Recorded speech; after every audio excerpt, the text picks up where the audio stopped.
Good morning, you magnificent melonheads. Today is Tuesday, February 28th, last day of this miserable cold month. Home stretch, folks. Spring is coming. So look, right before I went live, I didn't know the futures. They were up. They were up a little bit this morning. I was like, okay, we're going to roll out the bull thumbnail for today. Futures are up. And I saw they were ticking down, ticking down. I was like, no, we're going to stick with it.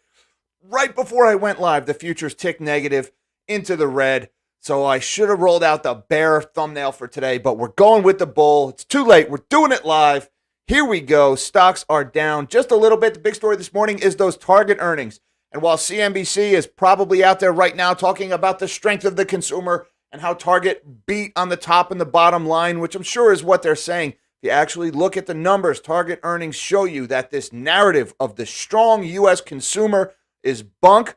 There is no such thing as a strong U.S. consumer right now. Target's earnings, though up ever so slightly year over year, nowhere near the rate of inflation.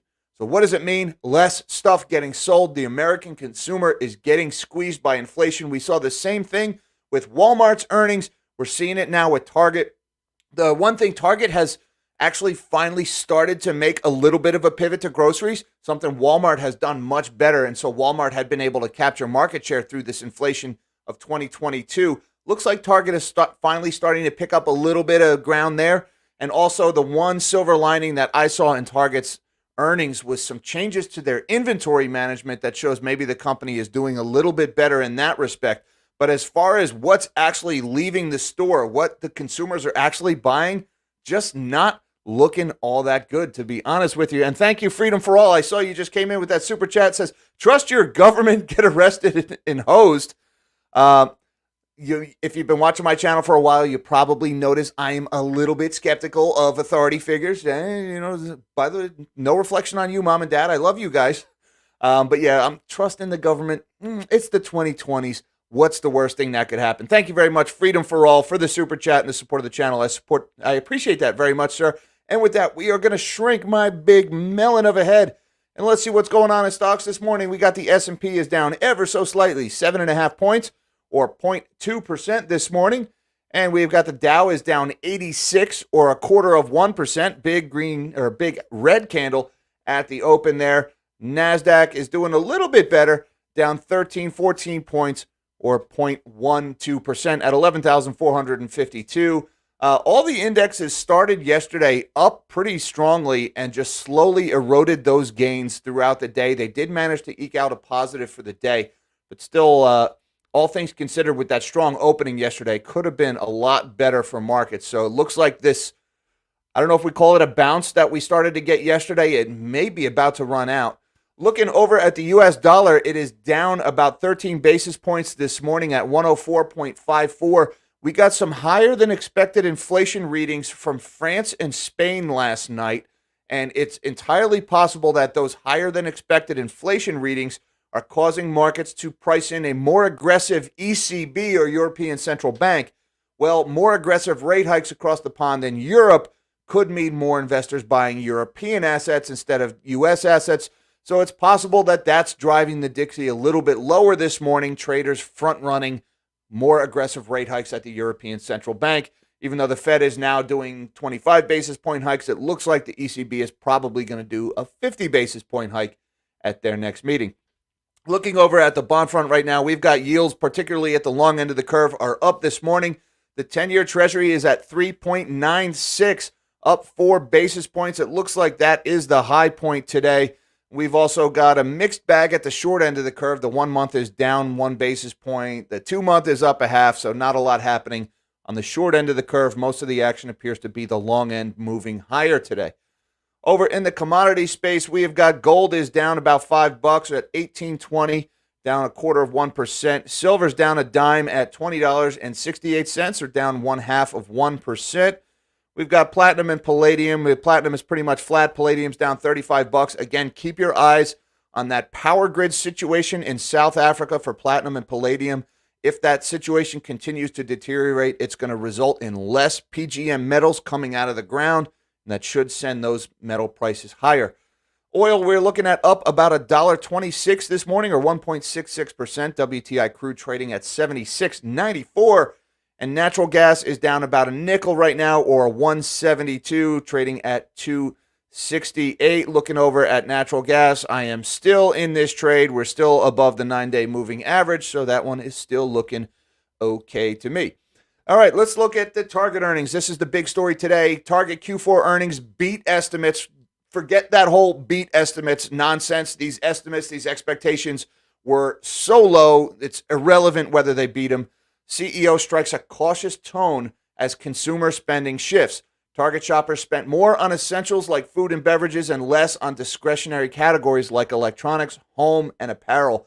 And you're going to see that repeating over and over again, that theme. The consumer just has nothing left at the end of the month after buying food, fuel, and shelter.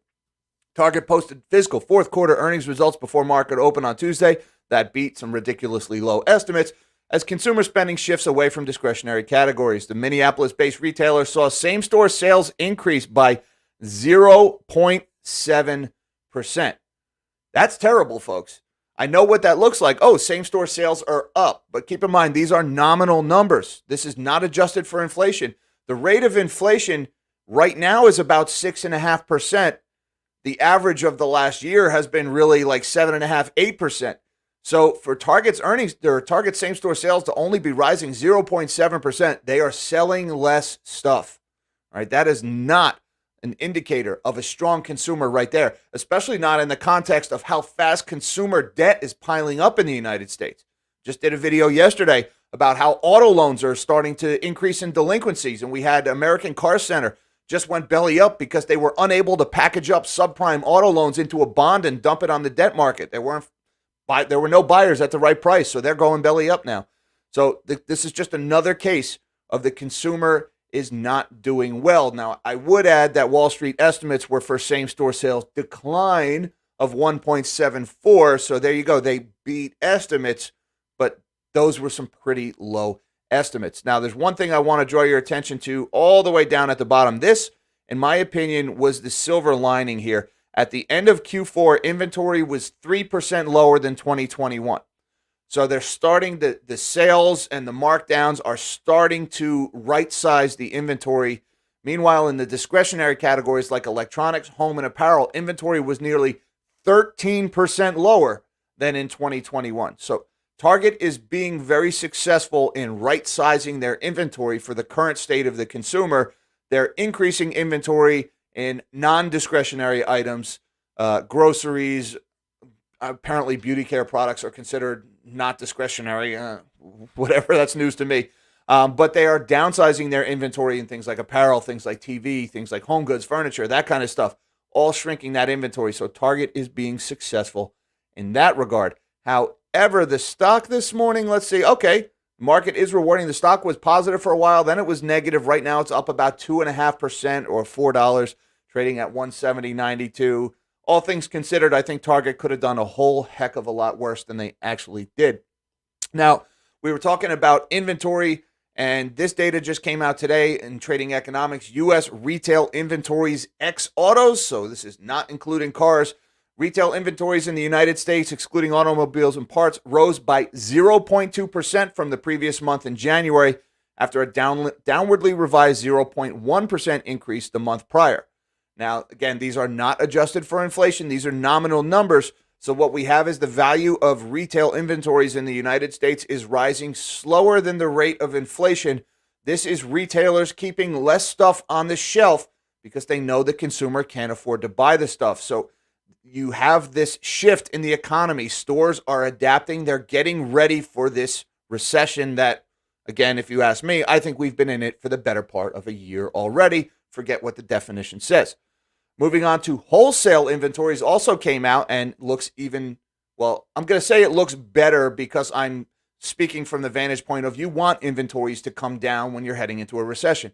Well, wholesale inventories fell by 0.4% from a month earlier to $929.7 billion in January of 2023, following a 0.1% rise the prior month. It was the first decline in inventories since July of 2020 as stocks fell for both durable and non-durable goods. On an annual basis, wholesale inventories grew by 15.9% in January.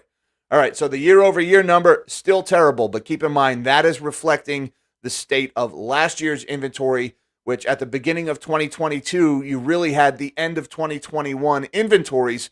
So we're still way higher than we were a year ago, but month over month, they're starting to fall again. The wholesalers are ordering less stuff. The stores are putting less stuff on the shelf. The economy is getting ready for a recession. And the last thing I want to talk about here is get ready today. The Supreme Court is hearing arguments on student loan debt relief. This one is happening today. They won't be reaching a decision today. It's probably not going to come for a few weeks, but the arguments will start today. The Biden administration's ambitious program to forgive billions of dollars in federally supported student loan debt is set to face multiple challenges before the U.S. Supreme Court on Tuesday, when the court is scheduled to hear arguments in two cases that dispute the plan's legality. This is important, folks, because the average student loan borrower in the United States has a $400 a month student loan payment that they have not had to make since 2020. Well, with all this auto loans that are about to go delinquent, with the credit cards that are about to go delinquent, and the rental crisis and the American consumer that's already stressed, well, what happens if student loan relief goes away? What happens if those $400 a month payments come back? This could be the straw that breaks the camel's back and really sends the consumer over the edge and starts to crash GDP. So this is an important one to keep an eye on over the next few months. I don't expect to hear anything definitive about this for a while, though, so we'll be keeping an eye on that one as time goes on.